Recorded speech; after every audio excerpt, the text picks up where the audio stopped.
Well, the worst thing that's going to happen is someone's going to call me a c***. In this episode, we're joined by Paul Mort. Now, Paul Mort is an international keynote speaker, best-selling author, and has helped thousands of business owners to upgrade their business, life, and relationships, and so much more. I never got any shit off anybody until I started winning. The best skill that I believe you could ever learn is how to sell. You'd never think, oh, I better not post twice a day on social media in case people unfollow me. Do you know the real reason why people don't send emails? Don't get a round of applause when you send one. I think business is, and a lot of areas of life are like a sprint, like you sprint and then recover and then sprint and then recover. I think the people that slog it out, they end up fucked. A lot of people know this already, but 2014 I was suicidal, I was rock bottom. So anxiety is something that I struggled with for the longest time. I mean, mate, it was that bad. I couldn't have a shit in a public toilet. People don't give themselves permission to think happy thoughts until their life looks a certain way. You've got to become someone worth listening to. We hope you enjoy the episode. Paul, thank you for coming down. Now, I had a list of questions on my phone to ask you, but then you come into the office and your energy, you're bouncing in, it's contagious. And so I'm going to go a bit off the list here. We're probably talking about all of the things on the list now. Yeah. But I just like you've got great energy. It's like contagious. You feel it as you bounce into the office, and you got me pumped up just by hanging around you. And like, I make everyone talk twice as fast. Yeah, and that's it. I'm usually pretty like monotone, slow speaking. And now you just sped me up already. I love it. So. First question is that just you, or have you manufactured your energy to put you in a good state? Oh, that's a great question. I have probably a little bit of both. I mean, this morning I haven't done anything different. I've did a bit of journaling and that's it. I think my energy comes from the fact that probably because I'm living my values so much. Like if you ask me a question about something that's high on my values, I'll not stop talking about it. I'll get obsessed with it. I'll drop like obscure facts. So most of my energy is actually, I would say, mental energy. So it comes from, I learned this from Dr. Joe Dispenza, that I can create energy by thought alone. Yeah.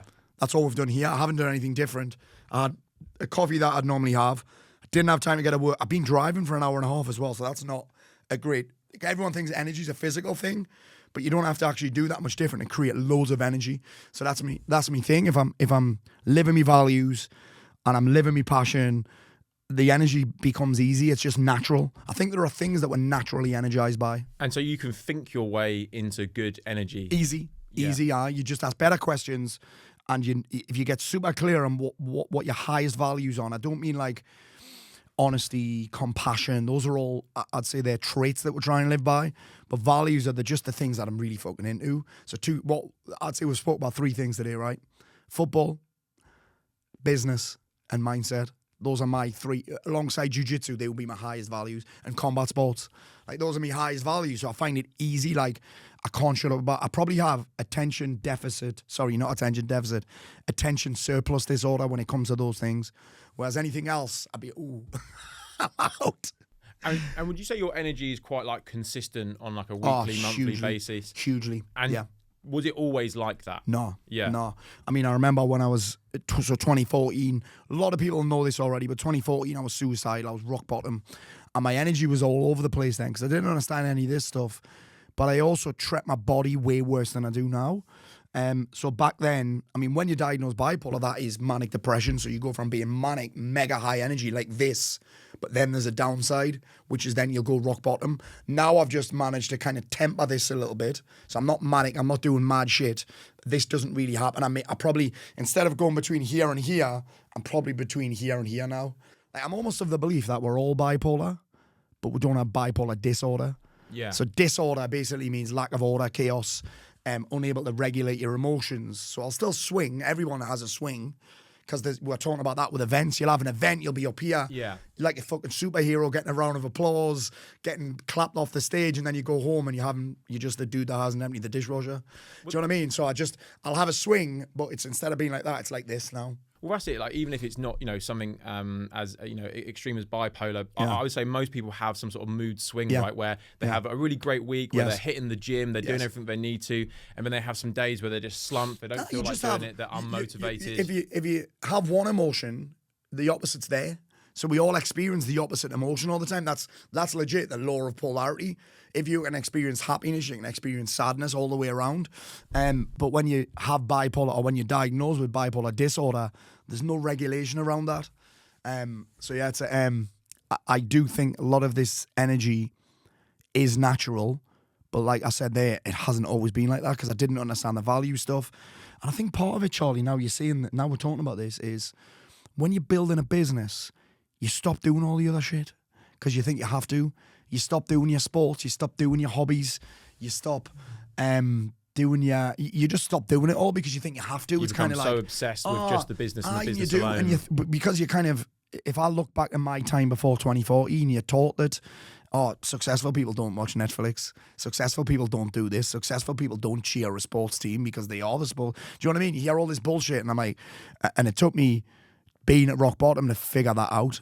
So there's almost like a badge of honor mentality for when you think about nothing else but your business. Yep. You're working night and day. You're not going out. You're not socializing. Yep. And for no other reason than you think you have to. Yeah, because that's what is being perceived. On, when you look on Instagram, it's kind of a hustle grind and all this. Don't get me wrong. I still work hard, very hard. And so do all business owners. But do you think it's important to have a real focus on those other things? Otherwise, why are you doing it? Yeah. Otherwise, why are you doing it? If it's not fun. And again, I was the guy that was hustling myself into the ground thinking, this is not fun. It's got to be hardcore. If it's not hard, it's not worth doing it. You need discipline. You need willpower. You need all this stuff. And there's a place for that. But I don't think it's that necessary because, like I say, what's the point in doing any of it if you don't get to have fun? And we can say we love business, and I love business, but I don't love all aspects of business. So inside of my business now, Charlie, I'd say that I only do shit that I really love doing. What is that shit? Talking. I'm not even kidding. That's legit all I do. So I teach, I coach, I mentor, and I speak on stage, and I speak on Zooms, and that's it. Oh, and I still write emails. I've done it for so long that it's easy. Yes. Yeah. Emails. Because now we go back to the list that I had. Because I wanted to. Yes. I could see it pop up in your head straight away. Because essentially the way I wanted to lay this out was we're going to start with some baseline stuff. We're going to go deeper as we go along. Yeah. But so a lot of people who do know you as the guy that help people with mindset, lifestyle, coaching. Yeah. But myself and Ben, we know you as one of the OG internet marketers back in the day, and there's a lot of respect for that. As a marketer myself, but a lot of people probably don't know you for that side of things. So I'd like to kind of go back in time a little bit, but more focus on that marketing side. Obviously, you were in the fitness industry. I think you had a boot camp, didn't you? I had a boot camp. So, and you probably came across I absolutely loved. I thought I hated it. There was a time where I hated it, but now looking at it now, I'm like, I absolutely love doing that. Well, the boot camp or the marketing? All of it. But I love the boot camp because you think about it now, I get paid a lot of money for going on stage. But I was on the stage almost every single day because what people sometimes don't know is that I taught these boot camps in an amphitheater, an outdoor amphitheater. So I'm in the middle of this amphitheater and I've got people training in this amphitheater with music full blast with a microphone on. I'm like, I absolutely love it. It was like a party. It is essentially the same thing whether you're on stage delivering it's exactly the same thing. You're kind of transferring energy into other people and making them feel good. So unbelievable. It is very similar, isn't it? And you do that 3 or 4 times a week. You get paid cash, which was wonderful. The problem that I had, and we may come back to this at some point, is that I put it all up my nose. But most of it, I wasted the rest. No, I'm joking. That sounds like fucking George Best. But yeah, the email marketing thing, I suppose that, let me tell you how that came about. So I was in business with a guy called Tim Goodwin. Tim's still an incredibly smart. People don't know who he is, but I started the Lean Greens company with him. Yeah. Started a company called Marketing Muscle Inner Circle with him. By that point, I'd moved to Marbella. And Tim lived in Portugal in a place called Faro. And he went to, I think it was like Traffic and Funnels or something. You guys have probably been there, have you? Yeah. Traffic and something like that. Traffic and Conversion Summit. He was at one of them. And there was a guy got on stage called Andre Chaperon. And Andre was one of the OG internet marketers. He wrote a program called Autoresponder Madness. Mind Valley bought it eventually, that's a big deal. And there was a guy on stage raving about Andre. It turns out Andre lived 2 streets away from me in Marbella. So I met him, and then he started talking about email. And at the time, I think I was sending like 1 email a week because people knew about email marketing. And then I heard about him, and then I got into this guy called Ben Settle, and then I just fell in love with sending daily emails, and I've sent 6 emails a week now for 12 years. Now, I'm going to put my kind of devil's advocate hat, or I'm going to be the pessimist that isn't me, but I'll be like, but Paul, that was then. Yeah. But now it's 2024 and email's dead. Yeah. Oh, great. It's dead if you shit at it. Yeah. Like it's still, so I was telling you before, we have a sales team now, but still the email is the most profitable part of my business. And do you know why? I think, obviously, I'd like to consider myself fairly good at it after so long doing it and writing so many. And it takes me about 8 minutes. 8 minutes to write a day. an email? Yeah, 8 minutes, because I've done it for so long. I know the format. I know how fast it is. I know what I'm doing. And it part of the reason why I love it is because everybody else isn't doing it. Yes, it's the same reason I love direct mail. It's the same reason I love sending things to people's houses.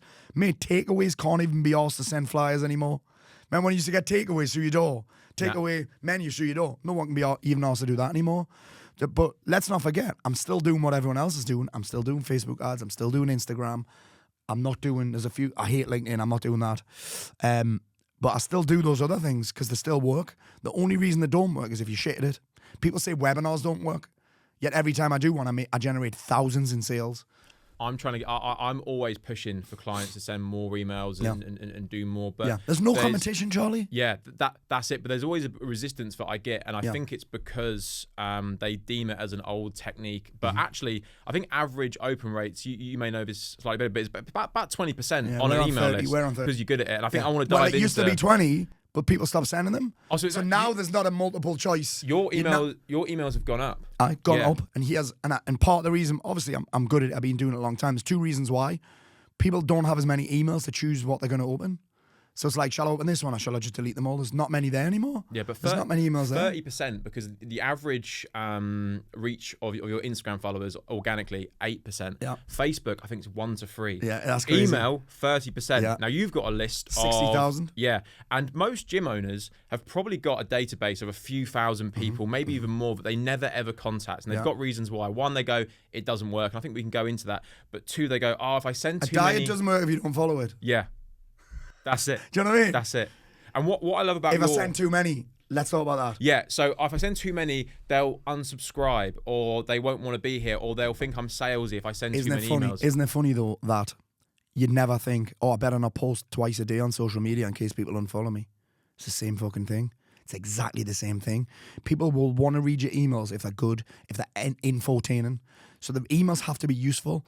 But I think people just, if I'm going to send an email, it's got to be salesy. It doesn't. But you don't worry about that in socials. Do you know the real reason why people don't send emails? You don't get a round of applause when you send one. There's no instant gratification. There's no instant like. There's not your mum saying great post or I need it. You don't get that. Sometimes you send an email and it's like you're sending it just into the nether. You know what I mean? Where socials, you post something, even if your missus is the only person that likes it, you still get a little round of applause. Email, you don't get that. Sometimes you're sending it blind. You don't know what's happening. So we just track a lot of that data. The other reason why we can get that open rate is because we run the email through a bunch of tests. So we go that little extra mile. So we have we test send the email. I don't quite know why this works or how it works. We test send the email to 2 separate email addresses that don't get anything else. One of them, we open it every day. The other one we never open. And if the email successfully lands in both of those inboxes, not the promotion, not the spam, then I'll send it. Can you see what I'm doing? It takes maybe an extra 15 minutes. My team do that. I just write it. I don't even spell check it, obviously. I write it on the notes. Yeah, me neither. Or any copy I write will get proofed by someone else. Otherwise, there's going to be a lot of spelling mistakes in there. Loads. Sometimes I've got to get creative with the language that I use. But actually, email spam filters don't mind a bit of swearing. They hate the word weight loss. They hate the word money. They hate the word free. There's a few things that it doesn't like, but my team run that through. That's why I get a 30% open rate. And another mistake that people make is, I think, and it'd be good to hear what you think, is they don't think of email as they think of it as a broadcast platform. Yes. And they're like, attention, Charlie Horton, personal trainer, is excited to announce that after 10 years of helping hundreds of people, whereas actually it should be a one-to-one. It is. It's infotainment. It's one-to-one. And I think the other challenge that people have, Charlie, is that it's slow. The responses are slow. So you can't, let's just say someone DMs you about an inquiry. You get an instant reply. Email, you don't get that. But we've started doing something new in the last month, which is instead of getting them to click a link or reply to the email to start a conversation, we get them to send us a WhatsApp. If you want more details on it, send us a WhatsApp. And is there a link to WhatsApp to where they can go in there? Yeah. Yeah. So they get a link to WhatsApp, they get the number for WhatsApp, and I have a team in WhatsApp now. So what we're doing is we're taking the medium that works, that's getting open more than anything else. We're infotaining them with valuable content. They click a link, they WhatsApp us, and then we'll pick up the pace. And then we've got a real conversation and interaction going with them. We can send voice notes then, we can send videos then, we can send links, we can send photos. Work's done. But one thing that people forget about in email, right? you got to think about this. If someone follows you on Instagram, it could be for any number of reasons. It could be because you've got nice teeth. It could be because you've got great arse. That's why people follow me. That's why they follow me. Yeah. But it could be for whatever reason. They could find you funny. But what I know about people on their email list is that they have the problem that I can solve. So they may have downloaded an End Self-Sabotage audiobook. Or my recent one is I put a training together for male business owners. I know that everyone that goes on my email list who's done that is a male business owner with a problem. I don't know that if they follow me on Instagram or Facebook. So they put their hand up and I'm paying to get them on my email list, and I'm thinking, I say to my guys, I'm like, okay, let's just say you are in your town centre and you are saying to people, someone comes over and says, hey, I'm going to get shot down for saying this. I'm fat. I'm a busy mum.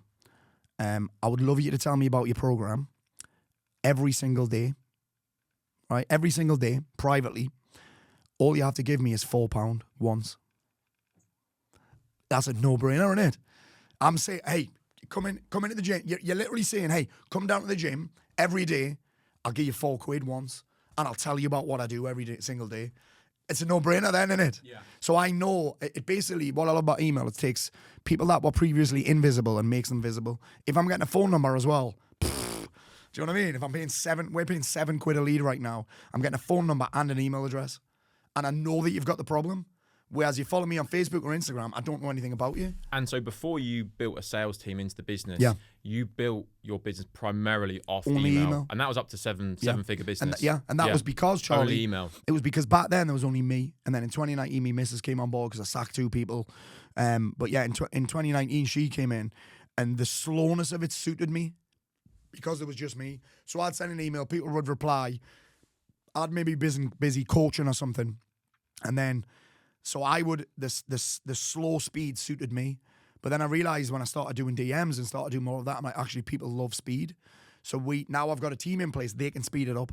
So your emails go to WhatsApp to create that speed? No, my emails go to email. Oh, okay. So I still send an email. Okay. But in the email, I'll say, hey, and if you're interested in this, click this link and send me a WhatsApp. Yeah, and then they can have that speedy interaction there. Pick up the speed, And so let's say I'm a gym owner, fitness business owner, and I've got a list that's just lying dormant. Yeah. What should I just start doing from now? Send an email that says, hey, are you still interested in getting in shape? So that is the 9-word email. Yeah, that's it. So if you haven't sent your email a while, that email will generate you a lot of replies right there. Yeah, not all of them will be pleasant. Yeah. You might get some that say, no, I'm not. Well, if you were though. Yeah. Look, my response would be, well, if you were, would you come and work with us? But what do you also say to the gym owner that is scared of getting those negative responses or opt-outs or things like that, and they go, "Oh, I don't want to do anymore." Like, how many opt-outs do you think you've had on hundreds your of thousands? And how many are on your email list? 60,000 now. Amazing. I'd say I've had hundreds of thousands. I mean, I must have about 10. I must have a separate list with maybe 15, 20,000 PTs on it. So the people that have opted out, the list is greater than the current list you have, but in exchange, the business that you've now got for it is well worth it. They were never going to buy. Whereas people are scared to email because they're like, oh, people will opt out, people won't like it. But again, the same people are not scared of people unfollowing them. It's because you can't see it. Yeah. You can't really tell when someone's unfollowed you. Whereas with an email, you'll get a notification or you'll get a list. I just don't look at that.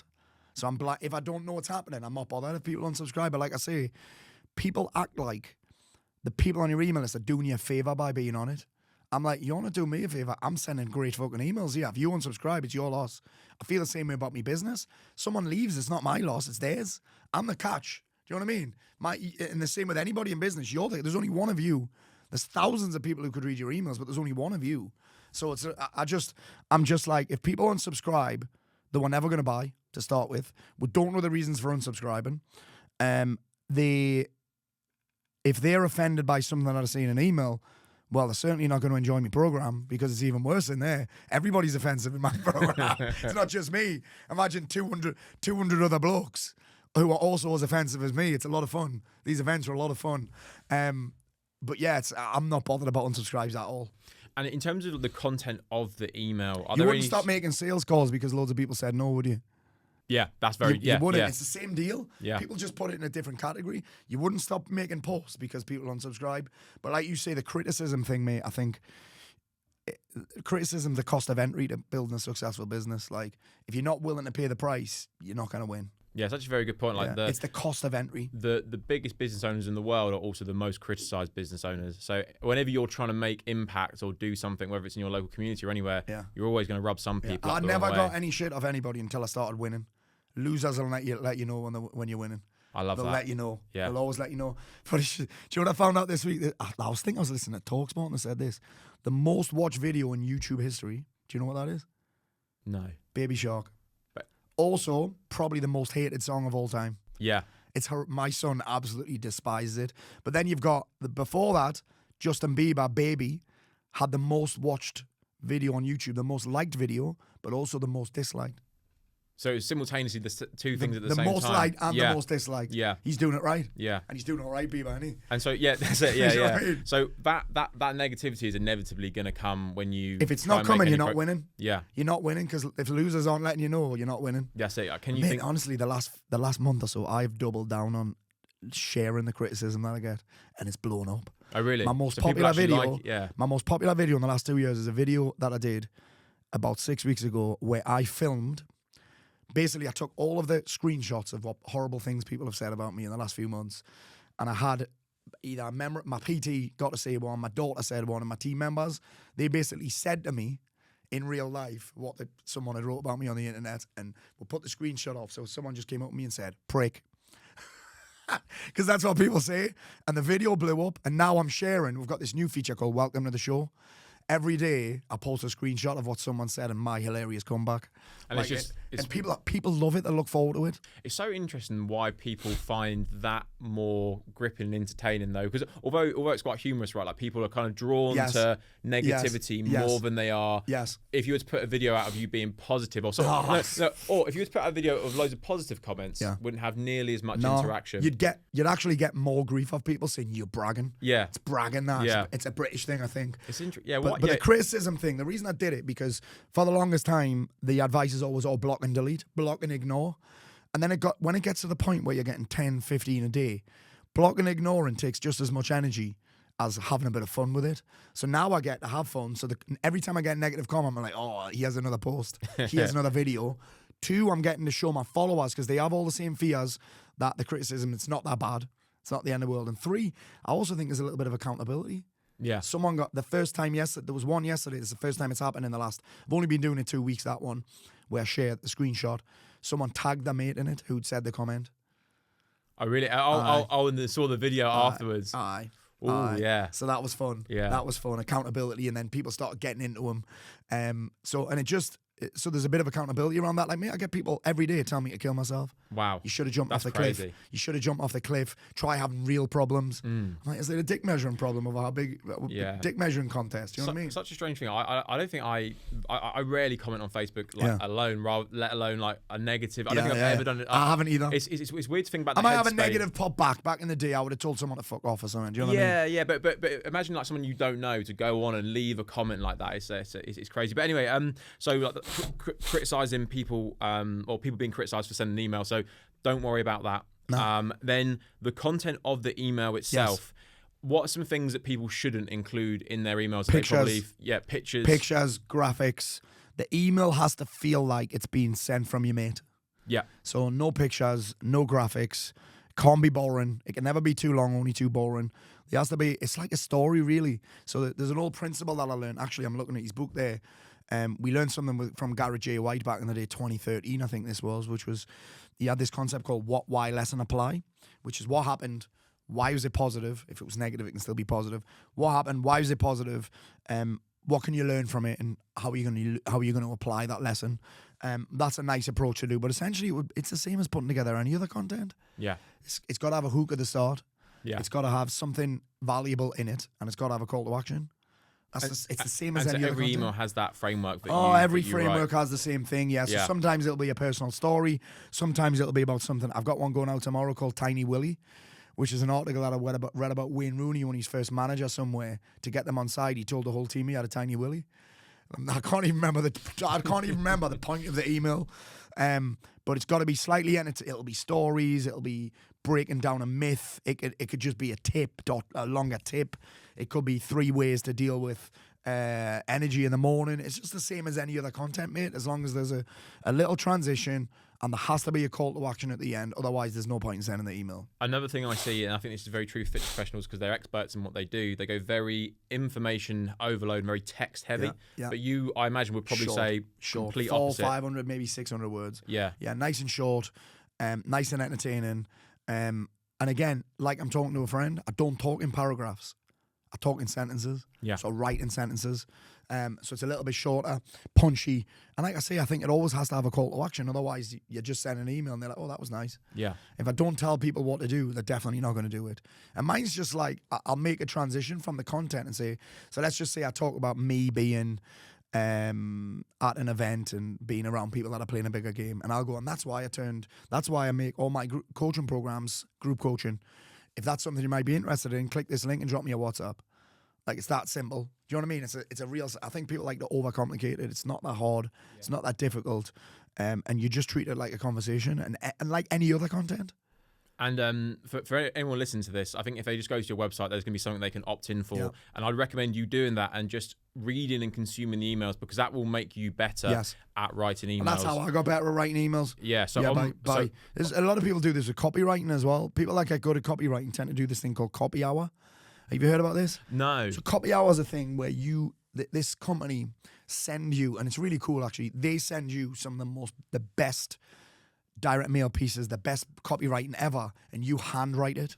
Oh, that's so you read it and you handwrite it at the same time. Some of the best copywriters I know, that's how they learn copy. Yeah, on my desk at the moment, there's kind of 4 binded folders full of direct marketing pieces from like the 60s and the 50s that I just flicked through. And I remember I went to the Traffic and Conversion Summit and there's all these exhibitions and they've got all their flyers. And I'd have a bag and I just fill it with it. And then when I get home, I have this fucking stack of stuff underneath. I mean, and I'll go for it and I had to throw it all out eventually because it was Do you know what I clutter. fill my bag with when I'm at events? What? Usually it'll be a fitness event and I fill it with protein bars.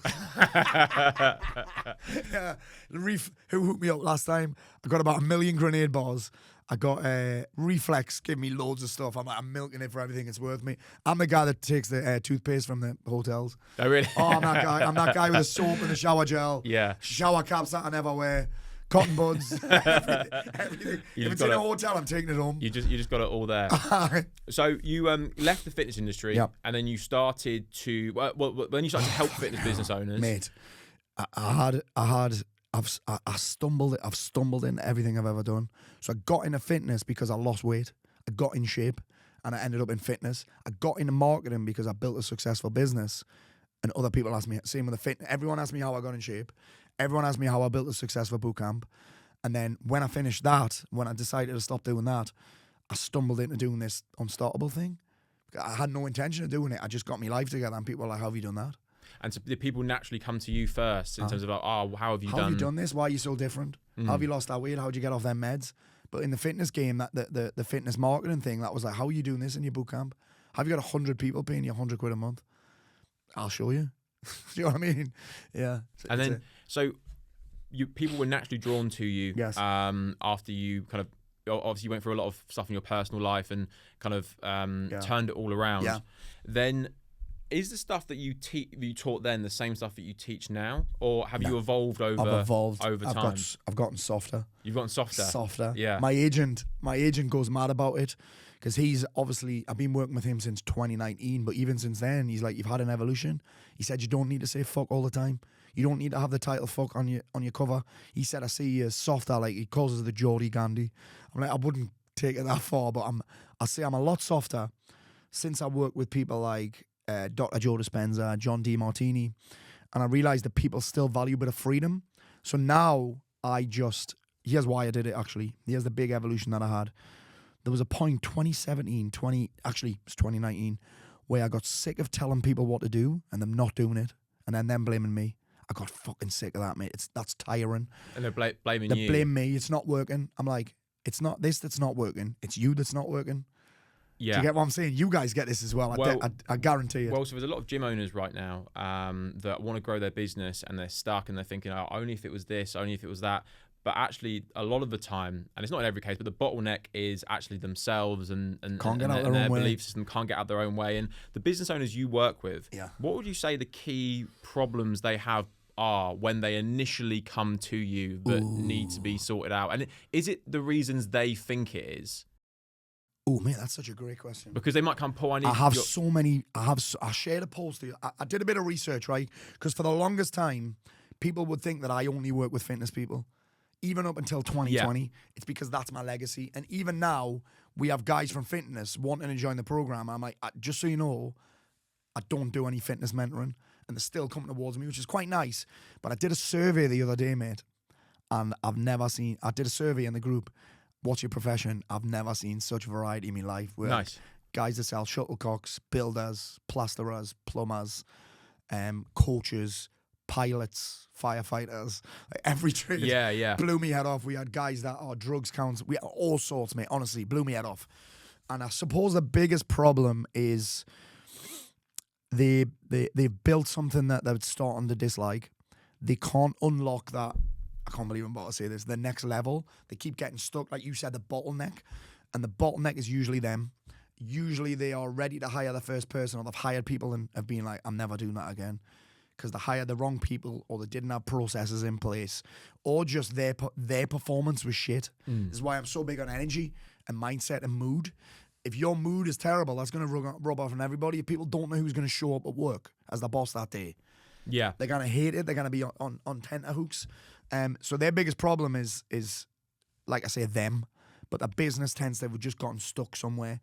It's just gotten stuck or they'll have feast and famine. Yeah. And again, here's a big thing that I see when it comes to marketing, particularly in the trades. Because again, I've got every tradesman you can think of. Every tradesman you can possibly think of I've worked with. Those are actually my favourite people because they're always great banter. Like they're not afraid of hard work at all. And they've got great, like the banter's class, filthy, right? They tend to love the same sports as me. Since I've really opened up, people would say you've always been yourself, but since I've really opened up my passions, I'm attracting people with the same passions. Like even today, I never struggle for a football ticket because people know that I'm into it and they use it as a bribe. Paul, if you come and do this, I'll get you a ticket for the match. Someone said to us once, they were like, Paul, I want you to come and speak at this event. I was like, it's a weekend. This is me fee. You also have to pay for my family to come and for a driver. They're like, well, we can't do that, but I've got you a ticket for the Man City match. I'm like, oh, I'm in. That's it. We've sort of pulled with some good tickets for Brighton game today. Yeah, there's they're pretty good seats, I'm pretty sure. Class, mate. So it's just like, so we get a lot of them people, but their biggest challenge, like I say, tends to be them. They've gotten their business to a certain point, and then they don't seem to move it any further on, or they keep hitting this point that I'd probably call it a pain point, where they get to this position, they decide they're not going to grow anymore, which is bullshit. That's just their excuse. I'm not going to grow anymore, which for me, deciding that you're not going to grow is like deciding that you're going to slowly die because you're not going to evolve. And I think your team will leave because they want to be part of something on an upward trajectory. You'll get overtaken by your competitors and people start to go there because you feel when businesses are moving, you feel when coaches are growing because you want to be in this energy. Yeah. Or they'll go, right, I'm going to burn it to the ground and fuck it off. You'll get this in your game. And I say it all the time. Oh, it's the niche. It's the clients. It's not the clients. And this was me, by the way. I was thinking about this the other day. I was talking to Smith about it, actually. Is that James Smith? Yeah. James Smith, so James was in this Marketing Muscle Inner Circle. And he sent me a message. He's like, because he's doing this business mentorship now. And he's like the industry's fault. He said, no one's emailing. No one's building landing pages. Everyone's just in the chat and on the phone with time wasters. So he's like, why did you close Marketing Muscle Inner Circle? I was like, I hated it. And then I really thought about it. I was like, I just shut that business down. It's doing 30 grand a month profit and I just stopped it. Now, with what I know now, I'd be like, I could have had someone else write the whole thing. I could have sold it and I just ended up just stopping it because I don't know what I know now. But looking back at it, I did the best I could with what I knew now. What I did was I blamed the business. Oh, I hate the business. But it wasn't the business, I hated myself. And I'd be like, oh, personal trainers are a pain in the dick. But, well, actually, they're not. It was me that was a pain in the dick. Do you know what I mean? So I was always the problem. And you'll see all the time, oh, do you know what? I don't want to work with women anymore. They're a pain in the arse. Or I don't want to work with men any. Do you know what I'm saying? You'll get that all the time. And there's business owners that, that they're at a certain amount of revenue. Yes. They're comfortable. Yes. Their life's good. Yes. And they might even be feeling good. Yes. But do you think that's a dangerous place to be when you're like, I don't want to progress anymore? Yeah. This is one that kills me. Oh, I'm just going to stay here because I don't want to play that. Yeah. I'm like, so you're going to earn that same money forever. You're not going to be able to put much away for a pension. There's fuck all to sell because there's just you. There's no systems. And if you're sticking at that level, I guarantee you haven't got many staff, which means that you don't get paid for being off. There's no sick pay. There's no holiday pay. Like, why would you stay there? I just don't get it. Yeah, it's temporary comfort because you can't stay like that forever. As you said, like if you go on holiday, you're not going to get paid. And you're going to hate being on holiday. Yeah. Because you're going to be on your phone the entire time dealing with problems that are happening because you're not there. Do you know what I mean? Like, that's what I'll say. For some reason, my son's interested in business. So I was saying, do you know what's cool about Ben? A lot of people don't even know who he is. They know who FMA is. Yeah. But they don't know Ben. Yeah. Which I kind of wish I had because I've got fuck all to sell. Yeah. I've got a list of people that like working with me. But I'm okay with that because I've made smart investments. I don't know. Did you know I bought a hotel? I saw something on your stories about this. I get so many weird questions. They're like, you've done what? Yeah. I'm like, I bought a hotel. It was just a great investment opportunity. I've got nothing to do with it. I'm just a partner in it. Yeah. Me and one of my clients actually, we've gone in on it, and he's in the property game, and it's because everyone gets the benefits of property, right? Yeah. But the problem is now the mortgage is more than the rent in almost every property I've got. So it's actually costing me money. Because the mortgage has gone up so much. So we have, I would say, 6 or 7 properties that don't make any money. You've got the tenants to deal with. Whereas this boutique, it's a boutique hotel, it's 9 bedrooms. Instead of having one person paying you or not paying you per month, right? Because you get a lot of that as well. You get a lot of missed payments and that. Instead of having that, you've got multiple people paying you per night. It just made a lot of sense. It was a big investment, but it made a lot of sense. And so I've just started doing that. I've just started being smart with it. So yeah. And so you're consistently looking to ways to grow and get out your comfort zone. Right now, I'm looking at bigger investments like maybe student accommodation, hotels, and I'm investing in businesses now as well, and just going in as a shareholder. Obviously, that's more risky because the business has got to succeed, obviously. But like I say, I think I realised a while ago that there's nothing really that I can sell. Yeah. And I think you'll find that coming back to the business thing, there's a lot of people who they think they have a business, but they don't. Yeah. And if there is that business owner that's, they're doing all right revenue-wise, but they're unmotivated, and they're comfortable, what advice would you give that person? What you said was very smart, actually. That comfort is very temporary, because if you don't seek out discomfort, the challenge, you'll end up with discomfort anyway. Yeah. Because if you are staying still, clients will leave because they know you're not getting better. Yeah. They know you're not. You actually, if you think about this, particularly if you're in fitness, if you're pushing your clients to set the next goal and constant evolution and constant progress, yet you're not doing it, you're full of shit. Yeah. Do you know what I mean? My thoughts are is that if you live in a place of comfort, your next intense burst of work is going to be out of a place of scarcity. Oh, absolutely. Because you're very comfortable, and then something will happen, you lose a set of clients, tax bill, and you go, oh, I need to do this, I need to do that. And mate, it doesn't matter what area of your life that's in either. So it's almost like, where would you rather that intense work in a place of scarcity where you're like, I need to do this, I need to do this, or place of inspiration, or go, I need to do this, I need to, and go higher. I want this versus I think about the concept that I need this is basically saying I don't want the other thing, whereas I want this comes from a completely different place. Yeah. And I think that like I say, if I don't see, I've learned this in every area of my life. You think about this: if you avoid the discomfort of working out, you end up with the discomfort of being out of shape. Yeah. You inside your marriage or whatever, you avoid the discomfort of uncomfortable conversations, you end up with the discomfort of a shit marriage. Same with your business, you avoid the discomfort of growth, you end up with the discomfort of staying the same. Yeah. And staying the same is kind of okay, but you'll get overtaken, and because people want to be around businesses and people that are on an upward trajectory. Is it Tony Robbins says you're not growing, you're dying. Exactly. It's making a decision to slowly die. You're not evolving, you're not getting better. And again, staff will leave and clients will leave. They'll go to the place that's on the upward trajectory. I mean, think about CrossFit hasn't done anything for years. They don't seem to have ever done anything different. Then High Rocks have came in and fucking wiped them out. Yeah. And I don't know if they've wiped them out. I'm not into that enough to know that. Yeah. High Rocks is up a trajectory. CrossFit's been comfortable for years. Yeah. It's interesting because at the start of this podcast, we were talking about how obviously you shouldn't be solely intensely focused on the business. You should be doing things you enjoy that are in line with your values. Yeah. But also at the same, if you can do both. Yeah, there's no right or wrong answer, is there? Because you need, do you think it's important that you need to be focused on the business, putting yourself in outside your comfort zone, and looking to grow in every aspect, but also simultaneously spending time doing other things you like to recharge. So it's not one or the other, because I think that's what some people do. They're either so focused on the business, like I'm going in, or I'm just quite comfortable right now. I'm going to chill out. Where you need this sort of middle ground where you are. Well, what do you think that looks like? I see it like right. You think about it like. I think business is, and a lot of areas of life are like a sprint, like you sprint and then recover and then sprint and then recover. I think the people that slog it out, they end up fucked. I mean, look at this is a weird analogy, but look at the body of a marathon runner versus the body of a sprinter. Yeah. Like that's what I want my life to look like. I want it to be muscular. I want it to be fast moving. I want it to be pacey. But I suppose it does actually boil down to, well, what do you want? And I think most people don't even know what they want. Yeah. They know what they don't want, but most people don't even know what they want. So they just kind of go with the status quo to see everybody else. And don't get me wrong, mate, I have periods where I have to eat shit. So, for example, I'm going to Everest for 3 weeks. There's no work happening. So, therefore, imagine what it's going to be like 2-3 weeks before. I've got to make sure everything's organised. I've got to make sure that my staff know what's happening. I've got it, because there's been no reception and shit up there. You know what I mean? There's not even electricity at a certain point. Electricity just disappears. And then you've got, I've got to make sure that my clients have everything they need while I'm away. So I've got to make sure they get trainings. They've got guest trainings coming in. So I will eat, even before I go on holiday, I'll eat shit for a little bit because and again, I know some people, they'll be on holiday and they'll be on the phone for a couple of hours. But like, that's not me. I'm either on holiday or I'm at work. Yeah. So I have this thing, but then again, I suppose my family are involved in my business. Like my kids, they're probably sick of seeing it now, but they come to almost every speaking gig that I do. They love seeing others. I mean, they meet some really fucking cool people. I mean, they even met fucking Charlie Horton today. Do you know what I mean? Yeah, you know what I mean? So,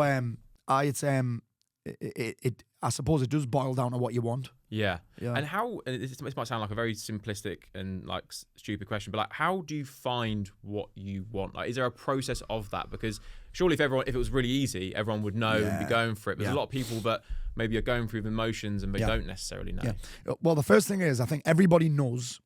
They usually just either haven't been asked the right questions, or they can't see it because they've got so many reasons why they can't have it in front of their eyes. So they're like, they know what they want, but the kind of the story of why they can't have it and why it's different for them gets in the way. But the other way I look at it is, well, tell me what you don't want. And then usually what you want is the opposite of what you don't want. It isn't it? So where I like to start is this concept we call it the 3 most powerful questions. Because I believe life boils down to 3 things. Experiences, which are the best part of being a human, which is what I'm all about. In 2021, a really close friend of mine died. He would have been 50 on Thursday, actually. Died of a heart attack. And I really struggled with it. And then for some reason, at the same time, there was an advert out for Expedia. And Hugh McGregor was in it. And he said something like, when you get to the end of your life, will you remember the things you didn't have or the places you didn't go? And I was like, oh, shit. Those 2 things happen at the same time. So experiences, in my opinion, are the best part of being human. They're the things that make it all worth it. They're the things that, at Christmas, are the things you talk about. Yeah. Most people sit around talking about the cost of living crisis in the news and that fucking Martin Lewis fella, dickhead. I can't stand him. Martin Lewis, if you listen to Martin Lewis, you would think that there's no money in the world and everybody's fucking in poverty. Yeah. They're not. They're not. Do you think that what you've just said there actually about Martin Lewis and everyone not being in the world, and if you look at the media, it can look incredibly negative right now, terrible. And it feels like, the economy's bad. And as a business owner, that's not a great mindset to have. But it's also not the truth. Yeah, well, I would say that there is money out there. I mean, but do you feel the same? You think about this, right? The way that I look at it is this, right? Let's just say you're in the jungle, right? You can look down and see a snake eating a rat, or you can look up and see like a hummingbird being born or something. It's the same place. So for me, it's just down to what you consume. Yeah. We'll be in a meeting with our top level clients, and I'll be like, what's your biggest win this month? It'll be, record month. Time after time. Yeah. Time after time. So, and think about this. You want to go to a nice restaurant, you can't get a table. I was about to say that where I live, can't book a table in the places I want to go if I don't do it in enough time. We have to do it 3 months in advance. Yeah, or I look around, and when I walk through, all the restaurants are very, very busy. So can't get a ticket for a football match. Yeah. But so there's what's that about? Yeah, so people are spending money, and people are, and it's there. It's just the question is where's the money? Exactly. Yeah. Exactly. And I'm big on this. Like, I would believe it's one of the things I've had to work on the most in my mindset of money, because I'm from a poor town. It is a poor town, high unemployment rate. My mum worked in Asda for a long time, stacking shelves, and my dad worked in a factory. Like, none of my family are self-employed whatsoever. So I've had to almost cultivate an environment of abundance. And I don't really like that word. It's bastardized a little bit, but abundance is just a perception that there's enough. Yeah. And there is enough. And there might be a gym owner listening to this now and goes, oh, but my place where I'm based isn't very affluent, or there's not a lot of money there. But also you were in the same position. So what would you say to those people who have that mindset, essentially? You got to change. You got to change what I'm going to call your palette. You got to change what you watch, what you look at, who you talk to, what you talk about. And you got to surround yourself with, if you get around, the first time this changed for me is when I started hanging around with people that make money. And I'm like, there's nothing different between me and them. Nothing different. Usually they've just been doing it long. And I think that about everybody that I meet who's successful at what they do. They're not fucking superhuman. I mean, even Tyson Fury is just a bloke. He sat, when I podcasted with him, he'd just been at the tip. And this was a couple of weeks after beating Wilder or drawing with Wilder, that first fight in the lockdown. And these people are just normal. So I think for anybody that's struggling with that money thing, get around people that are doing it. And so it's like what you consume, what you think is going to depend on your outlook. Exactly it. Your mind will adapt to the environment that you put it in the longest. It's like if you go in a sauna, no matter how much you try and tell your body not to sweat, it sweats. Yeah. It's the same with your mind. You put wherever you put your mind, it'll adapt to the environment. I'd very much agree with that. So I stopped drinking for about 1.5 years. Yeah. And before that, I would go out and have some drinks, and you kind of assume that everyone drinks, everyone goes out, everyone's having fun. That's kind of where my outlook was. And then when I stopped drinking and I'd go out to these like bars and pubs, you'd be like, everyone's pretty moderate. Everyone's pretty normal. It was just me in my mindset of how I looked at certain aspects. But as soon as you change that palette and you kind of change the inputs that you're having, then the outlook. Yeah, if you're a gym owner and you're in a program like yours, people are making money. So hang out with those people. Yeah. Do you know what I mean? When you hang out with people that don't have it or have never had it, they'll just complain about lack all the time. And that would be, for me, that's what I would be like if I didn't seek out people that were further ahead than me or heading in a similar direction to me. Yeah. Because again, you realize that it's not that big a deal. It's just normal for some of these people. So when I'd never really been out my hometown, you'd look at people that were millionaires and you'd think, that is a different world, that is a completely different world, and the gap would seem massive. Yeah. But then you get around these people and you're like, actually, that's normal for them. It's not a big deal. Yeah. Do you know what I mean? It's not a big deal. So step one would be like, find other people to be able to hang around with that stop watching the fucking news. Stop watching Martin Lewis. Read books about money. Read books about the mindset of money. Get around people that are doing it. Are there any good books you'd recommend? Ooh, about money. Yeah, The Automatic Millionaire is a great book. It's one of my favorite books. There's a quote in it which I love. I don't think it originated there, but it's the first place I heard it, which was one of my favorites. And it's not even to do with money. Where attention goes, energy flows, and results show. So if your attention, your focus is always on there's no money, well, you're going to get the energy that goes with that, and then you're going to get the results that go with it. Do you know what I mean? And the behaviours that go along with that. So books, hang out with people, watch better TV shows, watch things like Dragon's Den, watch things like The Apprentice. And ultimately, mate, the best skill that I believe you could ever learn is how to sell. If you know how to sell, you can do anything you want in your life. Yeah. One of the first things I'll train my kids in is how to sell. In fact, they're very good at it now. Yeah. My daughter especially is a very good sales. I think I remember you a number of years ago saying that there was a point where sales was probably one of your weaker points because you were a marketer. I was a marketer. And you built your business literally just through marketing. Yeah. And has that been a new thing for you, sales? Big transformation. I remember I worked with a guy called Matt Elwell, who's a world-class salesman. And he was like, Paul, you're leaving so much money on the table by not doing this. I mean, you guys will have this problem. I know a few guys that run ad agencies, and their biggest problem is they're generating thousands of leads for people. And the people who they're generating them for are going, oh, they're shit leads, these. I'm like, they're not shit leads. You're terrible at selling. Yeah. You don't know how to do it. Yeah. And then I suppose that that's just such an important skill. Like I say, it's why, especially in an age where personal brands are becoming more important than actual brands, it's never been more important to have a personal brand, in my opinion. If you can sell from that personal brand, you can do anything you fucking want with your life. What was your resistance to sales beforehand? Because obviously it's new to you. My resistance was I was crap at it. And because you were crap, you didn't want to go near it. No. Same with people with email. You say it doesn't work. You say you don't. Think about that. I hate everything I'm not very good at. Yeah. I used to hate running, and then I got all right at it, and then I'm like, actually, it's not that bad. Yeah. Do you know what I'm saying? Yeah. Like, I'm never chatting shit about things. This is why people chat shit about. I've got a video dropping about this, actually. You see all the people chatting shit about ice baths. The reason they chat shit about it is because they're too soft to do it. You see people chatting shit about jiu-jitsu, or they're chatting shit about meditation. These are all people that can't do it. Do you know what I mean? Someone chatting shit about journaling who's never done it, or who did do it and was terrible at it. So I didn't like selling because I was poor at it, and then I got good at it, and then funny enough, I started thinking, actually, this is all right. And how much of a game changer has it been for your business to implement the sales section to it? Because, huge. Yeah. Because people now have the ability to get on the phone with somebody anytime. Yeah. Anytime. It's not me that's doing it, which is probably also why I quite like it. Yeah. But if I needed to pick up the phone, I could easily do it. And you think one of the thoughts that I have about money, so we'll go back to that money thing because this is important and I forgot to say it. What decides whether we buy something or not? We value it, right? So therefore, money will always flow towards the highest perceived value. And people talk about value all the time, but they don't really understand what it is, right? But if I think I spend money on things that I value, and I value things that usually will solve a problem for me, so that means as a business owner, all I have to do is show people that what I have is valuable and it'll solve a problem for them, and they'll buy it. I also love this thing that I read probably last year, which said, I can't think of many problems that money won't solve. Not many. It won't solve everything. It won't make you happy, but it helps. Yeah. So I can't think of many problems that money won't solve. So therefore, if you have money, you don't have problems. Yeah. But that also means that if you have something that solves problems, people give you money for it. You just have to be able to show them. Yeah. That's it.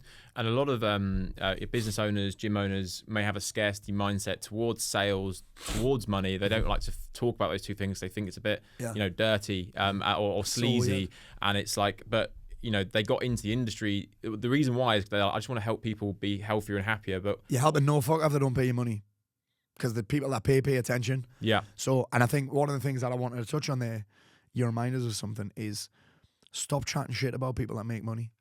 That's what I see all the time in the fitness game. The people that are struggling are chatting shit about the people that make money. Yeah. And the problem is the people that are making money aren't necessarily better. Yeah. At training people, at getting results than the people that aren't making money. They've just got a different mindset. Yeah, I've seen this on a number of occasions where there's coaches and they're really great coaches and what they do, but they've been stuck in that element for a while now. And they kind of sit on a kind of ethical high horse, full of shit. and look down on people that are doing well and making money. But my question is like, who's impacting more people? Who's helping more people? 9 times out of 10, it's the more successful business owner that's built a bigger business, because out of that, that the money is a proof of concept that they're helping people. Absolutely. Otherwise, you wouldn't be making money. Mate, absolutely. I think your income in the fitness game, and in most games actually, is a demonstration of how much value you bring, which is essentially saying your income is a direct correlation of how many people you're helping and how good you are at it. Full stop. If you're not making money, you're either not good enough or you're not good enough at demonstrating how good you are. Yeah. That's it. I saw a post you did quite recently. I think it was a pinned post, but it was your kind of first rule for anxiety, and I wanted to speak about that and overwhelm, because I think that's a thing that a lot of business owners deal with lots of different problems there. So what are your thought process on anxiety? So anxiety is something that I struggled with for the longest time. I mean, mate, it was that bad. I couldn't have a shit in a public toilet. I couldn't get on a train. I've had panic attacks on a bus.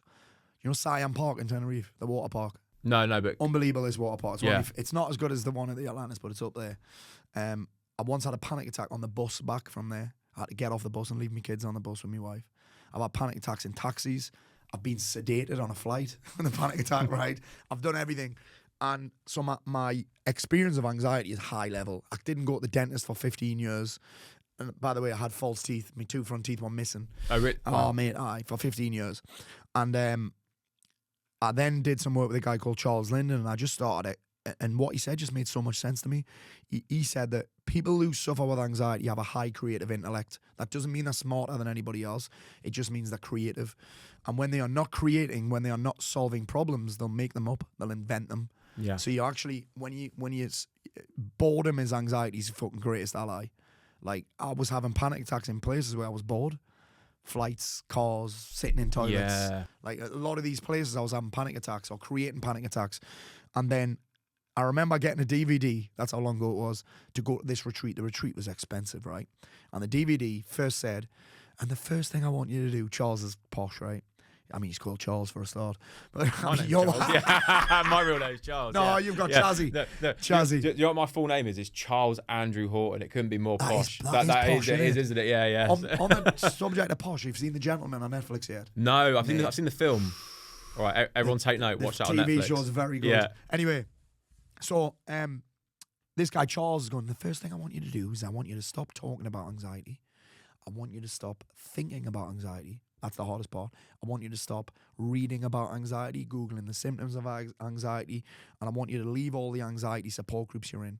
I didn't quite get it, but actually what you're doing is you are putting your attention, your focus on something that actually you need to try and forget. Yeah. Talking about anxiety doesn't make it any better. You just keep bringing it up and bringing it up. I actually created a life that doesn't have room for it.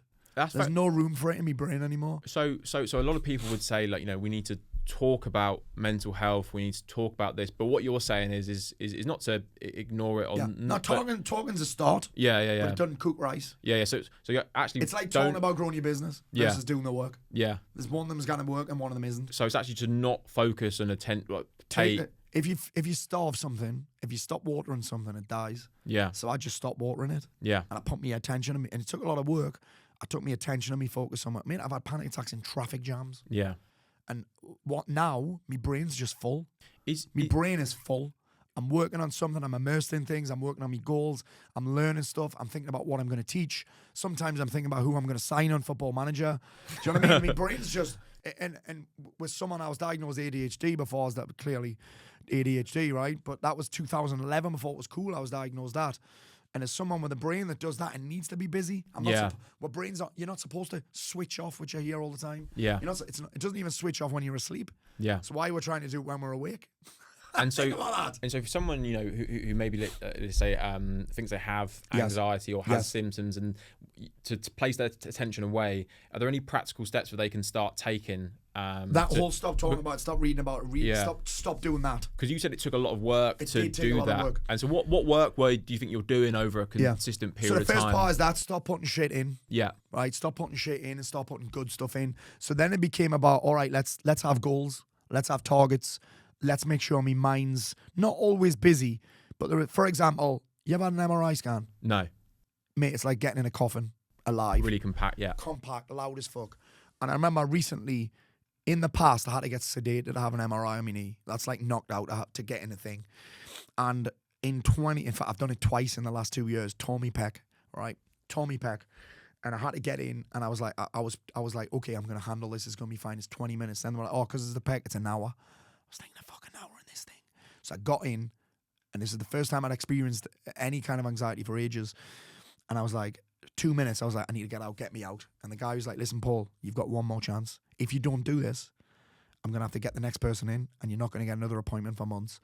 And I was like, shit, I'm going to have to do this now. In that thing, in the hour, I decided what I was going to teach at the next seminar that I was doing, and I wrote a new meditation. I legit wrote a guided meditation in my head. So that's quite literally it. Yeah. So it's quite literally it. I changed what I think about. Yeah. I feed my brain with what I wanted to think about. I literally give it a diet. I put it on a diet of things that I want to think about versus things that I don't want to think about. You think about something that makes you anxious. Yeah. Do you get anxious? Very. Yeah.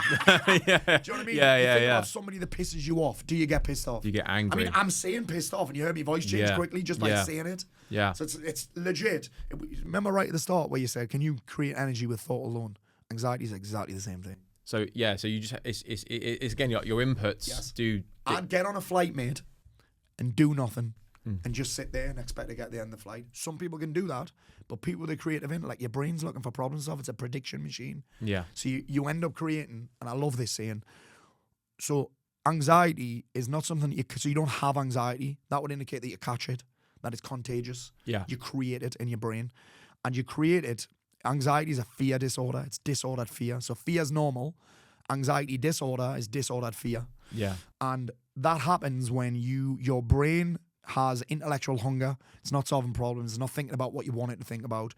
And you create inappropriate risk assessments. Yeah. That's what anxiety is. It's creating risk assessments that are inappropriate. Inappropriate risk assessments, which means like it's not happening It's not happening. It hasn't happened. It's not appropriate. And basically I just filled my brain. And now I know sometimes it'll sometimes have a little, especially if I'm talking about it, funnily enough, if I'm talking about it. So this conversation I might experience a little bit later, but then I'm just like, oh, there it is, and I'll take my mind here. Yeah. Do you know what I mean? Yeah. I remember the first time it happened to me, mate, one of the worst panic attacks I've ever had is I got sedated on a flight to Chicago. And then I got to Chicago, and then I'm fucked because I'm like, I said to my wife, I got sedated, and then I'm like, I still had to get to Syracuse, which is for my mate's wedding.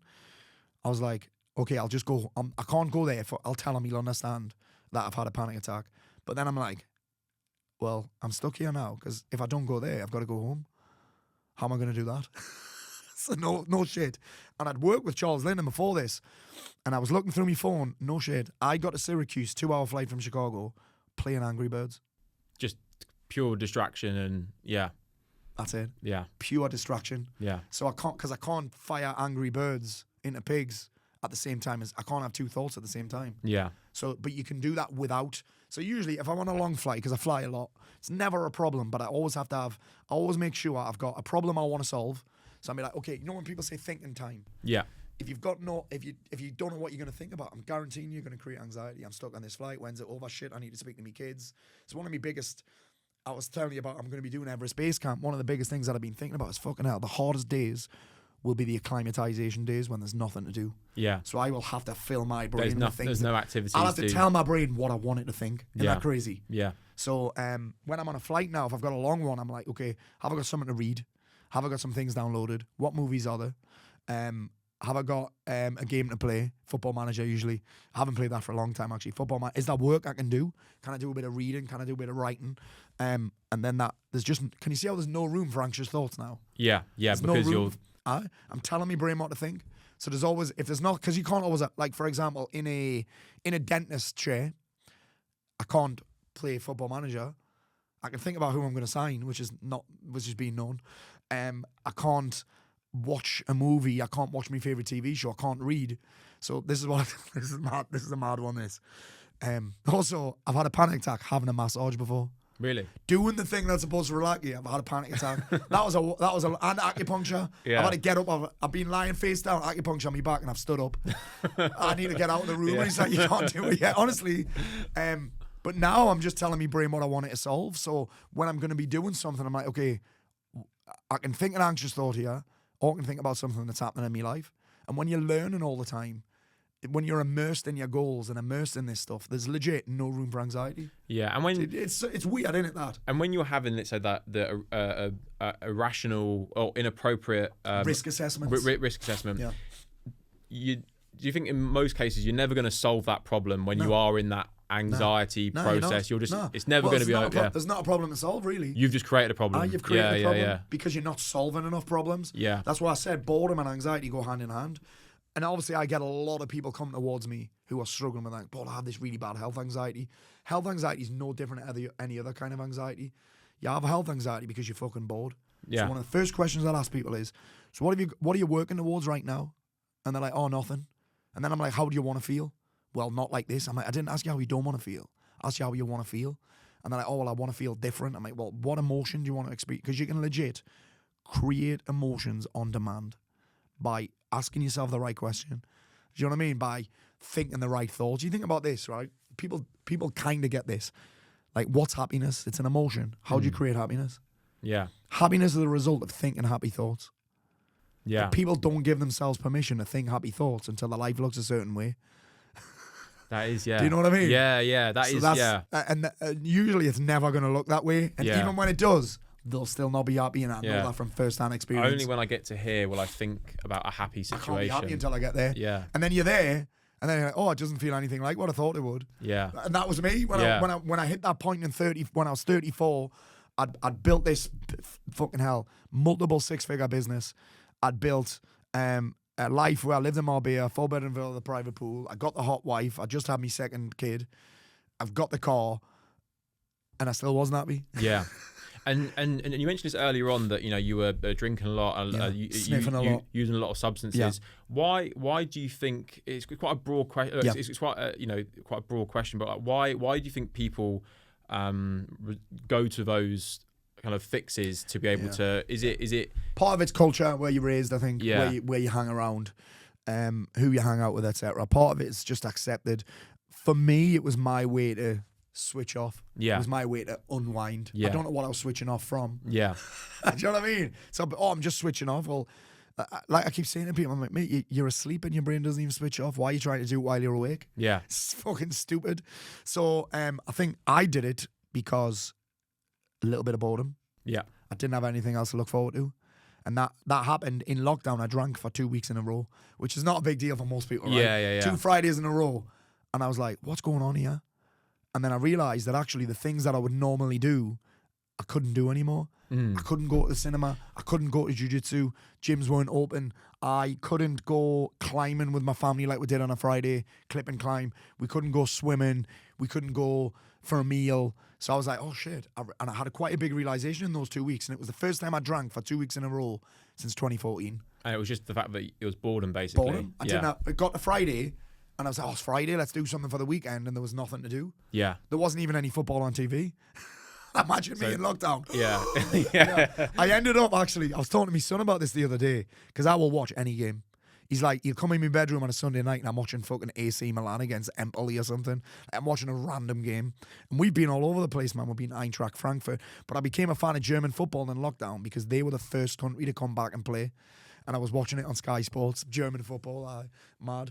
But yeah, that was a big realisation for me in lockdown, that actually I didn't have anything else to look forward to. Now I think I'm at 800 and something days no booze, which is awesome. Pretty good. I get so much shit for talking about it, you know. Oh, really? I get grief off people. I think sick of you rubbing it in. I'm sick of this. I'm sick of that. Why do you have to rub it in? No one cares. Stop showing off. I'm like, tell me you've got a problem with drink without telling me you've got a problem with drink. Yeah, I definitely think it's quite a positive thing. We're moving into a culture where less people are supply can't meet demand at the minute with alcohol-free beer. Yeah. Have you had a Guinness 0.0? It's very good. Well, that was the first one I got sent, but I didn't like Guinness with booze in it. Oh, I see. didn't like So getting beforehand, drunk with Guinness, so I didn't like that. It's like a 3-course meal in a glass. No, it's very. I would encourage everyone to give it a go. Stop drinking. Give it a go. Like for a long period of time. They're calling it. So I know that 1 year no beer. Well, I know Rory that owns that company. They're killing it at the minute, and they call it a tactical break. Yeah. My plan. This is crazy. This is why I'll stop doing it. We always go away between Christmas and New Year. I'm not a fan of that time of year in England. It's like everywhere's busy. I'm fat, right? I'm bloated. It's freezing. You can't go anywhere you want to go, and you're eating leftover shite that you get. Yeah. So we love to go away. We've done Thailand, we've done Dubai 3 or 4 times. We did Egypt this year, which is pretty cool. But I was coming back from Dubai. What I also love about that, I love setting me year goals in not my home environment. I love setting goals where I'm somewhere where I'm not used to being. So outside of your outside regular of the environment, aye. Well, that's why, like we did our mastermind last week in Dublin. And it's so good for a business owner to leave your day, because when you're in the business, you're in the weeds. Yes. Everyday stuff and you can't think properly. Yeah. When you leave your environment, whether it's going to a stadium or holiday, you can have a different perspective. It thinks bigger. And Dr. Joe Dispenza would say this. He's like, your environment is full of things that remind you of your past. Because these are all artifacts of our past, right? Those books you bought months ago that were wrote years ago.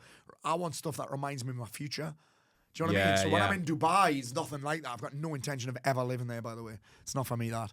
But it's like when I'm there or when I'm somewhere else or I'm on a flight, I just think bigger. I think more ambitious. So I was on this flight back from Dubai. I'm writing me goals. And I'm like, what's going to stop me? And there's only 2 things that my mindset I think's pretty fucking solid. I'd like to think it is after all the work and the money that I've spent. But it's like, that what's going to stop me? Illness, injury quite a lot, but illness and energy. I'm like, what's the number 1 contributor? Both of those things was probably boozing. Yeah. Part of me, Charlie, was, my wife's like, why are you doing that? You don't drink that much anyway. I'm like, I just also want to see if I can. Yeah. So with my goals, I don't take them that seriously. I'm curious. I'm curious to see whether I can do it. I'm curious to see whether I can handle the pace. And then after a year, I got a year in, and actually bought booze for the day that I was finished. And I was like, oh, fuck this. I think what benefited me, which a lot of people would struggle with, is it happened on the 23rd of December. I decided to stop drinking. Going into Christmas seems like a hard time. Seems like a mad time. But actually, every time that the year marker comes around, I'm like, it's Christmas Eve tomorrow. I'm not going to stop before the year. If I commit to the year, I'm doing it. There's always an excuse to drink though. It's Christmas. It's your birthday. There is. It's the match. It's an away game. Everyone drinks at away game. It's summer. It's bank holiday. Someone was born. Someone died. Like there's a baby shower. There's always shit. There's always there's a gender reveal. Right? What? Yeah. But no, I did the same thing, and I think you end up more productivity, more energy, more motivation, more money.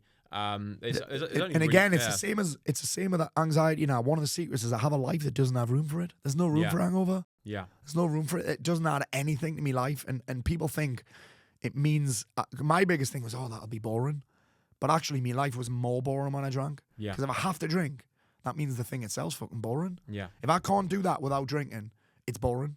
Because if I can't do it without drink, is it really that good anyway? Yeah. One thing we spoke about is anxiety, and that's because a lot of people that come to you feel anxious. Yes. Another reason would be they have symptoms or they are depressed. Yes. And again, this is a very kind of broad subject, right? Yeah. Because everybody has different specific situations. Yeah. But what is your take on people Depression. that have these feelings? How do they get to that point? And then how do they get out? Yeah, great question, mate. I think one thing I'll cover on really quickly is I got a lot of people who come to me saying they've got depression and anxiety. Here's a barn burner for you. You can't have both at the same time. Anxiety indicates you give a fuck too much about everything. Depression is where you don't care about anything. So how can you have both of those two? On the other end of the spectrum. You can't really. So what a lot of people have is they'll have anxiety and they'll have a low mood. Low mood and clinical depression. I think a lot of people are given antidepressants when they're just low mood. Do you think that it is given out too easily? Probably. To some people? Yeah. Now I'm not going to say. I think for some people. Yeah. And I think for a lot of people, they need it. It's an intervention. Some people I needed an intervention. Yeah. Because you're in a place where you're like, oh, I have to go and do that. I haven't got any energy to do that. Yeah. Because you think about it's going to take some level of action. You're not going to think your way out of depression. And sometimes your energy is so low that you're like, oh, I can't get out of that. Yeah. So the antidepressants are sometimes pretty good. So people that end up depressed, for me, they always have one thing in common. And I've worked with thousands of people, is that they, treat their bodies like shit a lot of the time. So they're putting bullshit in their body and expecting it. It's like putting diesel in a petrol engine, right? It's not going to work. We were talking about anxiety just before. I'd talk to a lot of people who, Paul, I've got like Monday blues, Monday anxiety or whatever. I'm like, you put 3 grams of coke in your body at the weekend, mate.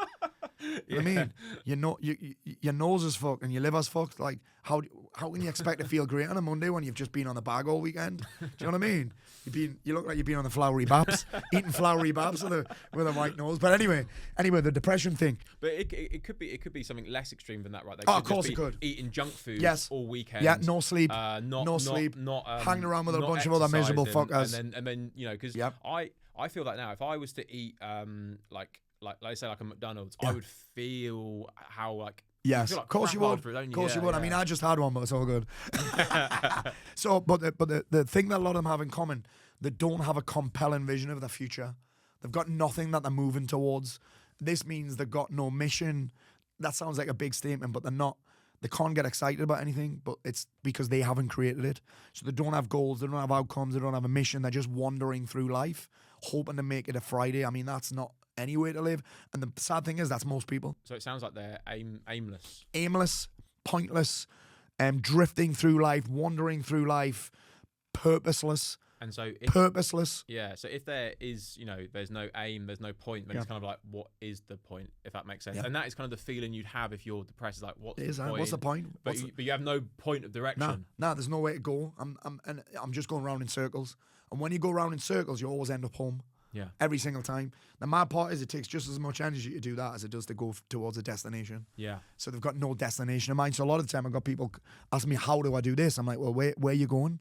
You're asking for my directions to nowhere. You know what I mean? Yeah. And that's when I ask, well, how do you want to feel? I'm saying this thing all the time. How do you want to feel? And they're like, not like this. I didn't ask you that. How do you want to feel? Because I can create a strategy. We have a strategy for feeling every single way that we feel. We've got a strategy. Most of the time we're just blind to it or we're unconscious to it. But yeah, I think that one of the first things is mental health needs physical support. And isn't it weird that no one wants to talk about this? It's weird. What's the message? What you tell me this. When it comes to men's mental health, what's the overriding message? To speak, I would say. Yeah. About what? Yeah, to who? About your feelings. To who? Yeah. Because the problem is, when you're a man, your problem is you already feel like a fucking burden. You feel like a waste of space. You feel like you're taking up room in your own house. You feel like you're a weight on everybody's shoulders. And a lot of the time you are. So talking about it, what's that going to change? And you think that's the reason why people don't initially want to talk about it? Especially where I'm from. Yeah. You don't talk about that.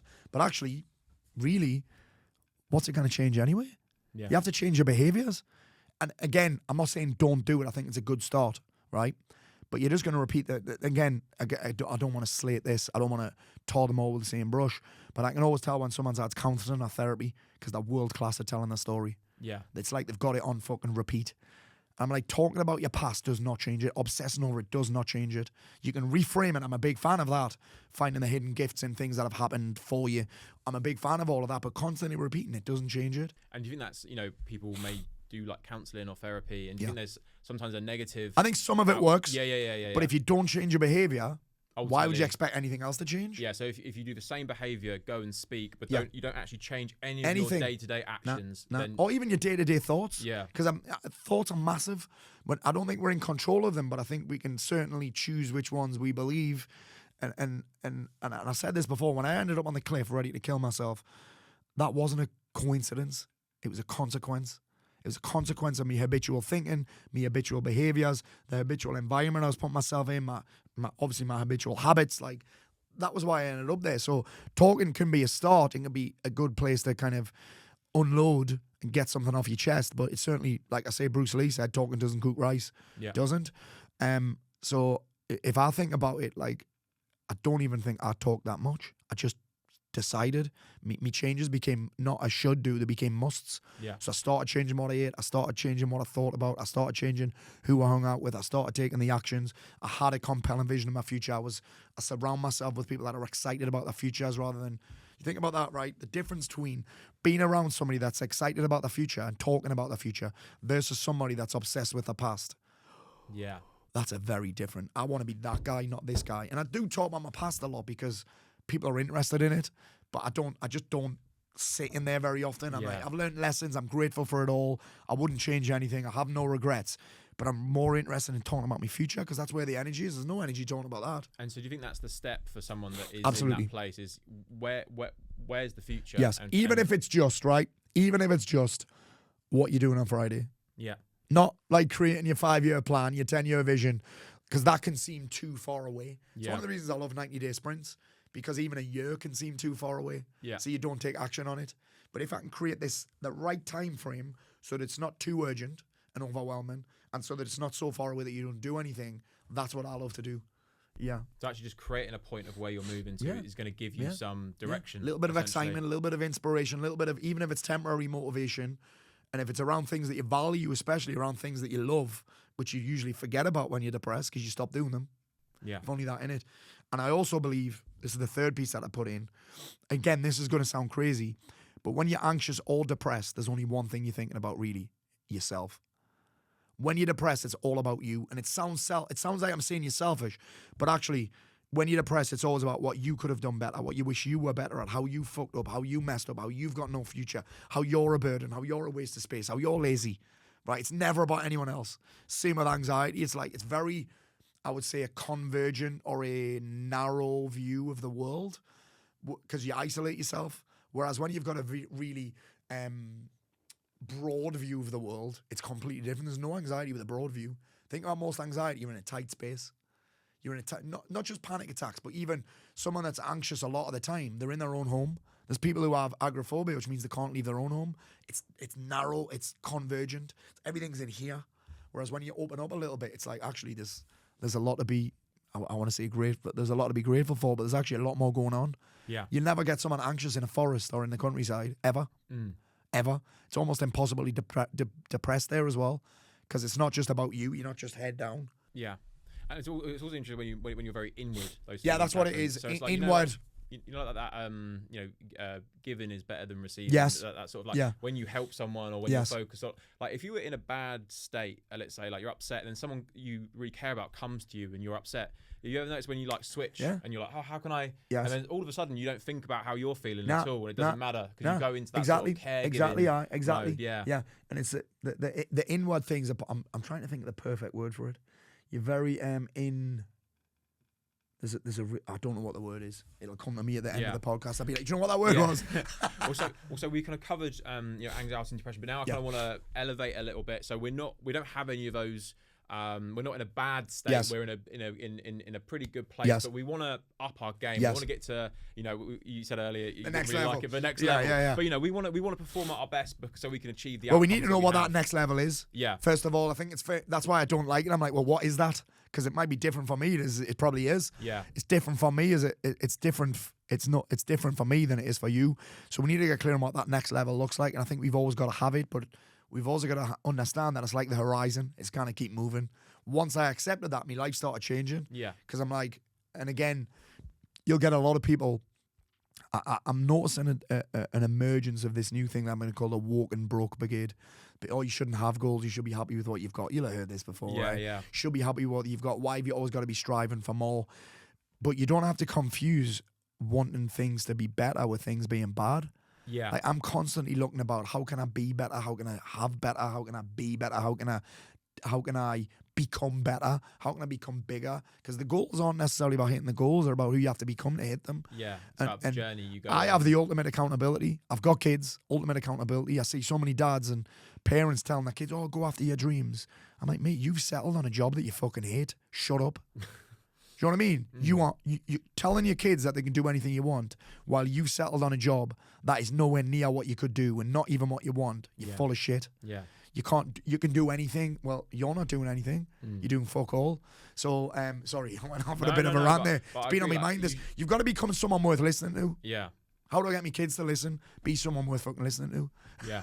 Do you know what I mean? And also, like, always, setting that goal. Because I agree. I think whenever I got goals, like, let's say, like, the gym. Yeah. If I didn't have a goal, I'd be quite unmotivated to go. Yeah. And you just go through the motions when you went. Yeah. If I've got something in sight, it anchors me down to then start behaving in that way because I know that I've got that thing coming. Yeah. So, same with business. If you don't have, like, an ambitious goal and no urgency for it, you're not going to do it. No, you're going to go round in circles, which, again, takes just as much energy. Because think about this. If you're not focused on growing it and getting more clients, I'm guaranteeing you're going to be focusing on clients leaving.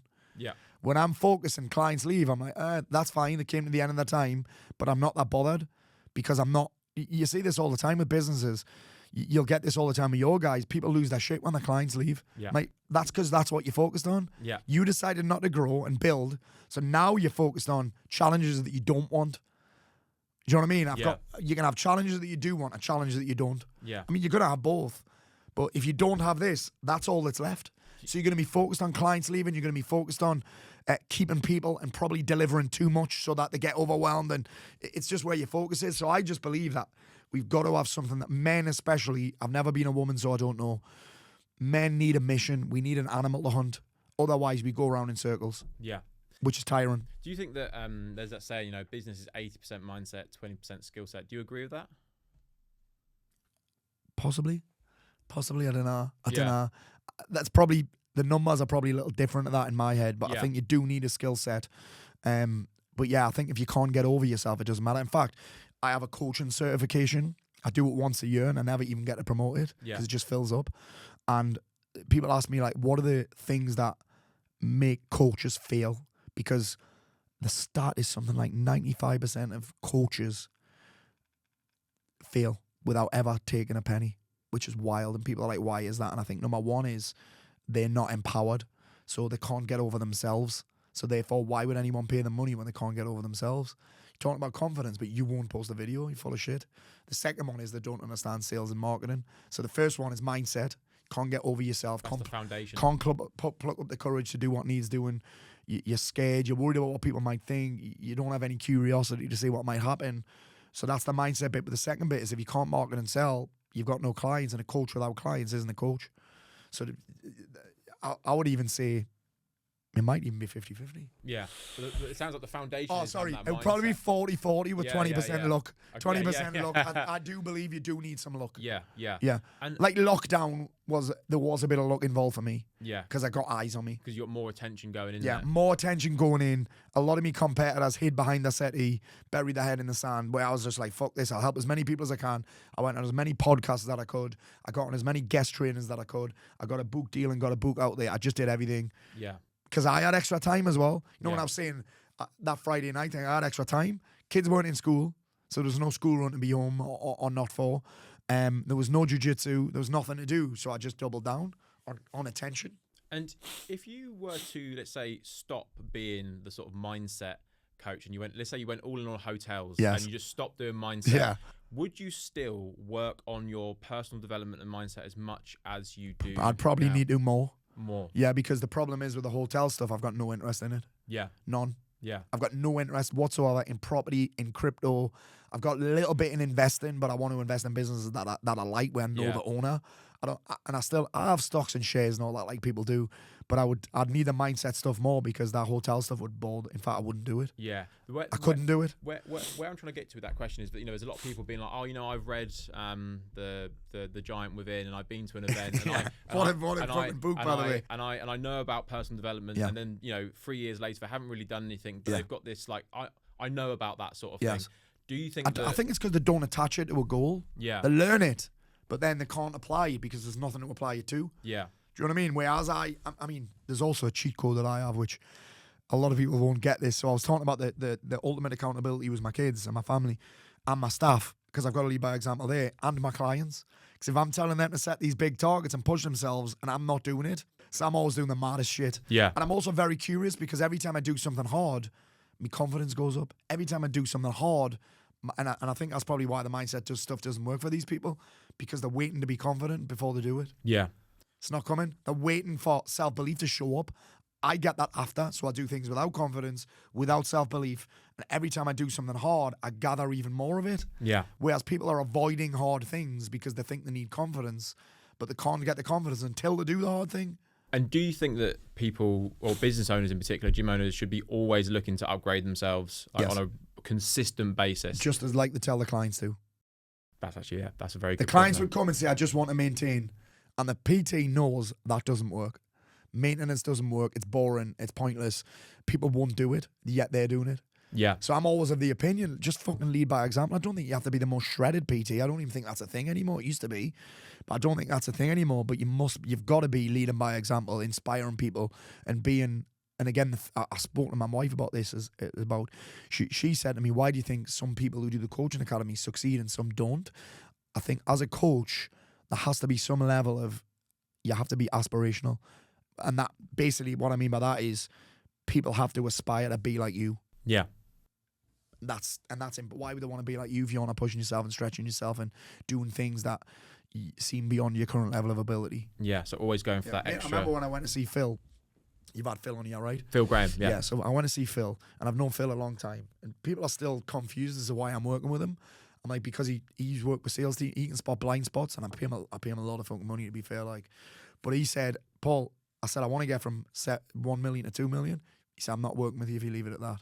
He said, because I could do that. We could do that by just doing this. I was like, all right. And he said, but I'll work with you if you want to get a 10. I was like, I don't want to get a 10. That would require a big team. And he's like, well, what about 5? So we settled on 5.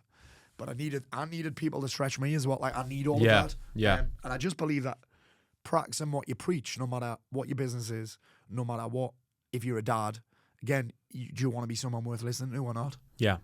That's just where I'm at. I think I have a lot of accountability. Imagine the men in my program if I'm not. What are you doing? Yeah. They'd give me a lot of shit. They're already giving me shit because I keep getting injured. Yeah. So it's I just think that this concept of stretching yourself and making your.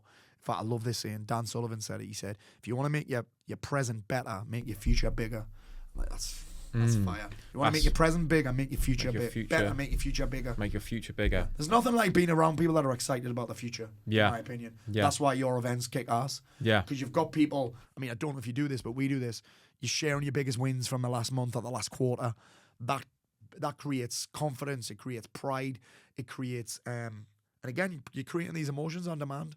It creates confidence. It creates pride. It creates momentum. It creates self-belief by measuring backwards. And then if you want to aim forwards, then you've got excitement, you've got inspiration, you've got motivation, you've got energy, you've got urgency. Like, you've got all of that just by doing these things. But being around people that do both, fuck me, there's nothing quite like it. And where can people find out about, if they want to find out more, maybe they want to find out about a potential kind of offering or course you have, or you've got a couple of books or loads of resources, where can people go to find out about you? Go to Audible first. Yep. Go to Audible first because I'm just about to sign a deal with a publisher that did that one. So if I start making a few more sales, it might offer me more money. And we'll go there. And I'm saying that because that's where you'll find my whole backstory. Yeah. And that is full of, it ended up actually being a book about my clients. And what's the book called? It's called Paul Mort Will Save Your Life. Nice. And the guys in there are real people. We had to change the names for legal reasons, but they're real people who run businesses, who've been in bad places. We've got a guy who was planning his own death because his wife died. We've got a guy who was homeless.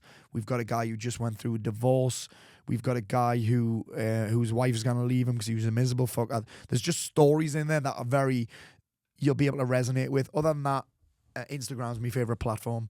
It's not as profitable as Facebook as a business owner because Facebook's a fucking cesspit. Yeah. It's turning into Twitter. Yeah. Horrible place where I actually get a lot of content from Facebook because of these comments things that I was telling you about.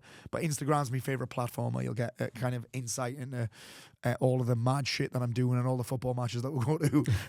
Yeah. We have a lot of clients that work or have worked with you in the past, and they are much, I would say, they get much more results from their business and probably their life because they've got that foundation in place, right? Mindset. So at our mastermind events, we talk about mindset a lot because it's so, they want to come for marketing and sales, but mindset is the foundation, and it's a massive part. You got to think about it. All of the talks and that's information. Yeah. Information doesn't equal transformation. It's implementation and the execution of it, which is that's the mindset piece. You think about it, if mindset is a set of beliefs and assumptions that are so powerful that your behavior conforms to them, right? You got to think, if your beliefs and assumptions are, this is not going to work, people are going to criticize me, this is going to fail, there's not enough money, then your behavior is going to conform to that. And it's that will be your reality. And that's your mindset. So if your beliefs and your assumptions are, well, the worst thing that's going to happen is someone's going to call me. Can I say that on here, Zoe? Yeah. We might bleep that one out. Tough shit, because I just did. So if your beliefs and assumptions are that, then of course you're not going to do the work. Do you know what I mean? If you think, oh, well, my confidence is going to go down when someone criticizes me, or my mom's going to see it, or the people who are used to it. Do you know what I mean? Like, if your beliefs and assumptions are that, then it doesn't matter what information you have. Charlie, I've got no doubt about there are people in my game who know way more than me, who have degrees, who've spent more on coaching than, I mean, they're probably not that, like, they've read more books than me, they've done more audio books than me, they've got a stack of books like that, who are so far behind me. Yeah. It's because all they've done is the information part. Yeah. I'm at the point now where, again, I think my friend's death might have something to do with this. I do not want to get to the end of my life because it'll happen. We always have this debate, me and my wife. I'll definitely die before my wife. It's how random is it to talk about that, by the way? But I don't want to be the guy that's on the bed going, I wish I'd done that, but I was scared in case him that I went to school with said something. Yeah. Do you know what I mean? Whereas in reality, the people that you're scared who might criticize, they don't give a fuck. You're not that important. You're not a celebrity. Yeah, take that back to the gym owner. They go, I don't want to do that because my peers will think this of me, or the other PTs will Imagine think this dying of me. and thinking, I wish I'd fucking launched that. Yeah. I wish I'd changed the name. I wish I'd had a new logo. Yeah. But I was worried in case people didn't. I wish I'd put me prices up, but I was worried in case those people leave. Yeah. Imagine dying and thinking that. That's not for me. I should have done those videos, but I was worried what other people would think about me. I was worried in case there was people didn't like my accent. If you think about it, that's embarrassing. Yeah. I'm not that guy. In fact, speaking of that, my friend, I have a bit in my keynote where I talk about him. I'm like, I'm not getting to the end of my life and thinking, I wish I'd done that. I wish I'd gone there. I wish I'd taken that risk. Like, that's, you know what I mean? Like, that's just not for me anymore. Yeah. It's quite embarrassing when you think about it like that. Sounds like you're going all in. Oh, I'm balls deep. Yeah. I love it. Well, Paul, thank you so much. Mate, thank you so much for having me. It's been great having you down. It has. Honestly, like, your energy is contagious. Thank you. I've had a great time. I'm sure we could actually probably chat for hours more. But again, thank you so much for being on the show. And we haven't even talked about football yet. Yeah, that's it. We haven't even got there. Yeah. But yeah, awesome. We'll go ahead and wrap things up. But I hope everyone enjoyed this. And we'll see you next week. Thank you so much. Thanks for listening to the Fitness Marketing Agency podcast. If you enjoyed it, make sure to subscribe so you can catch future episodes.